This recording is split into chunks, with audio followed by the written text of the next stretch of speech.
Baik, Anda masih bersama kami dan kita masih membahas tentang upaya cegah penyebaran TBC bersama juru pemantau batuk. Kita kembali lagi ke Bu Ike.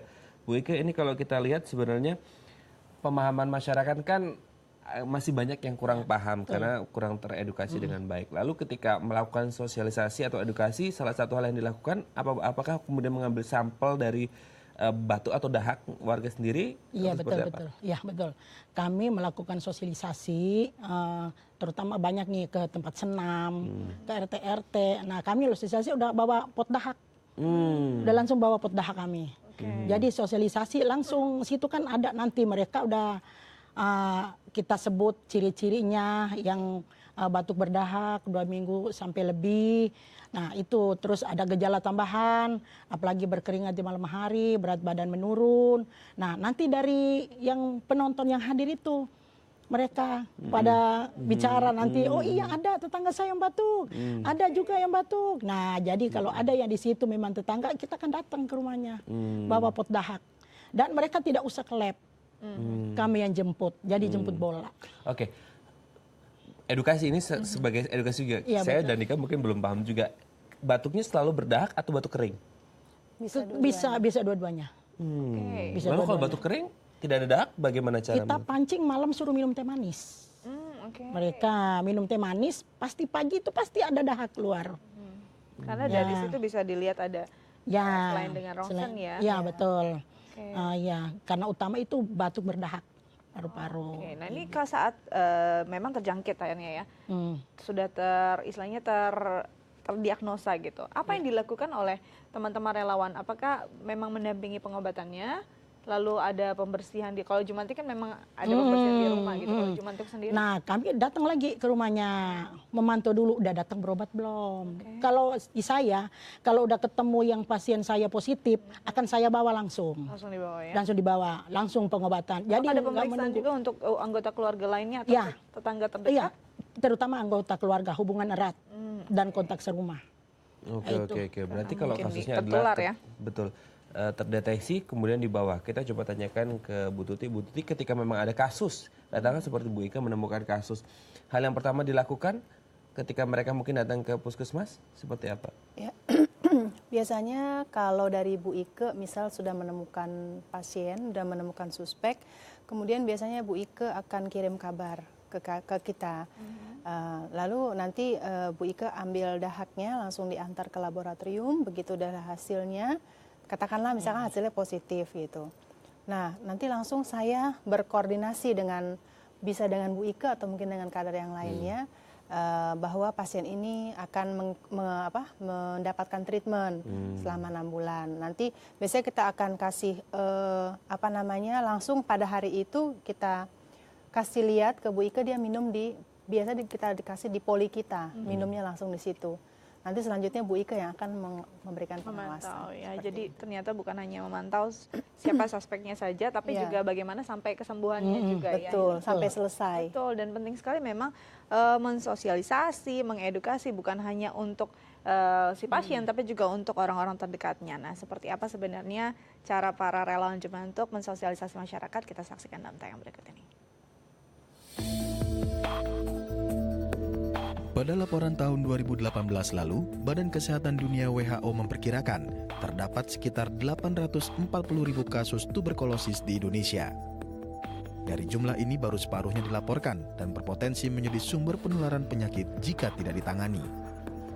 Padahal Indonesia mematok target terbebas dari tuberkulosis pada tahun 2030 atau 5 tahun lebih awal dari target internasional, yaitu tahun 2035. Salah satu kendalanya adalah minimnya kesadaran masyarakat untuk mengetahui penyebab, pencegahan, serta penanganan penyakit tuberkulosis. Padahal dengan penanganan yang baik, penyakit yang disebabkan oleh infeksi kuman Mycobacterium tuberculosis dapat disembuhkan dengan meminum obat secara teratur dan meminimalisir potensi penularan di lingkungan sekitar. Keterlibatan komunitas di lingkungan masyarakat terus dimaksimalkan untuk membawa orang dengan tuberkulosis ke fasilitas kesehatan terdekat. Ya, pemahaman dari warga juga harus sangat ditingkatkan. Itulah gunanya edukasi dan sosialisasi. Ya, kita kembali lagi masih ke Bu Tuti. Bu Tuti, sebenarnya kalau misal ada gejala-gejala awal dini ketika orang mungkin saya terkena TB seperti itu. apakah memang harus selalu pergi ke puskesmas atau ke dokter, ke praktisi kesehatan, atau bisa ada hal-hal simpel yang mungkin mereka bisa lakukan di rumah? Dengan sudah memahami kalau itu dia terkena TB, nah itu kan dia dengan sosialisasi tadi ya, udah paham bahwa dia terkena TB harus mengikuti pengobatan selama 6 bulan. Ya memang hal yang paling tepat adalah datang ke pelayanan kesehatan. Karena di pelayanan kesehatan itu kami menyediakan obat yang sesuai dengan strategi program gitu. Jadi dengan obat yang sudah sesuai dengan standarnya juga. Jadi untuk menghindari namanya kemungkinan untuk terjadi resistensi. Jadi mungkin kalau upaya-upaya yang lain mungkin kurang tepat ya. Yang tepatnya ya memang datang ke pelayanan kesehatan seperti itu. Kadang-kadang saat orang kita ya, kadang-kadang kita juga gitu, saat sudah minum obat terasa lebih enak, lebih baik. Aduh, nggak mau nih konsumsi obat banyak-banyak. Padahal itu harus disiplin 6 bulan. Lalu dia berhenti pengobatan. Apa yang akan terjadi pada tubuhnya saat itu? Berhenti pengobatan saat mungkin baru jalan 4 bulan. Iya, kalau baru jalan 4 bulan, mungkin minum obat TB itu 2 bulan aja badan sudah enakan ya. Apalagi mungkin kalau 4 bulan itu udah lebih segar lah gitu ya. Tapi sebetulnya kuman itu dia belum selesai pengobatannya. Karena sistemnya kalau pengobatan TB itu memang dia harus menyelesaikan sampai 6 bulan. Nah, begitu dia berhenti di 4 bulan, yang kita takutkan adalah kuman yang dorman, kuman yang tidur di dalam parunya itu. Sehingga suatu saat nanti kalau dia merasa kok udah 4 bulan udah enakan, ternyata bulan depan sakit lagi misalkan. Itu harus cek dari awal lagi. Dari awal. Dahaknya diperiksa lagi dan mungkin harus kita gunakan alat pemeriksaan yang lebih bukan BTA lagi yang kita pakai. Tapi kita mau lihat kumannya ini udah resistensi atau belum. Masih bisa nggak kembali ke obat yang sebelumnya seperti itu. Jadi justru lebih merepotkan. Iya, karena kita mesti lihat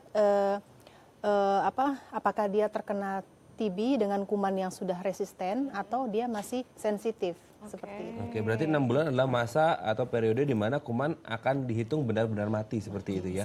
Oke, berarti kita beralih lagi ke Bu Ike. Bu Ike, ini kan ada waktu 6 bulan yang mereka harus disiplin. Ya, itu menjadi tantangan terbesar karena lewat sehari, 2 hari atau sebulan itu menjadi kemudian kedisiplinan warga itu juga agak berat. Bagaimana kemudian di lapangan? Di lapangan kami kalau memang sudah, apalagi pasien dari saya yang menemukan, kami akan datang lagi terus ke rumahnya. Bagaimana minum obatnya, kalau memang mereka ada PMO istrinya.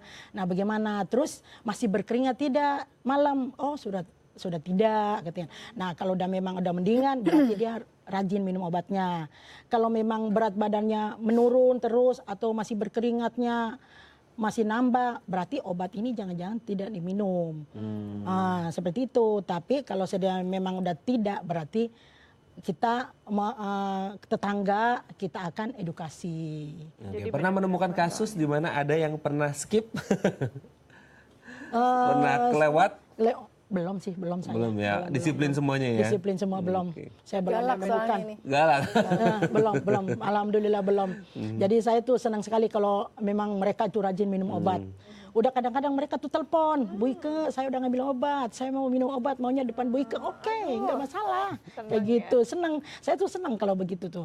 Jadi mereka apalagi kalau udah sampai sembuh ya, saya senang sekali. Mereka mungkin biasa-biasa aja, tapi kalau saya lebih dari biasa daripada mereka. Senangnya ya. Ada kepuasan tersendiri saat melihat pasien yang tadinya lemah, karena sudah bisa fit dan bisa beraktivitas. Nah, kalau kita lihat lagi tantangan terbesarnya adalah bukan cuma harus datang terus. Ini kan satu penyakit yang menular sebenarnya ya. Dan pastinya ada mungkin ada ketakutan tidak sih dari para relawan. Nah, ini apa yang harus mereka lakukan untuk memprotek dirinya sendiri saat melakukan tugasnya? Kita bahas tapi setelah jeda berikut ya Bu ya. Tetap bersama kami Mirsa di Al Indonesia.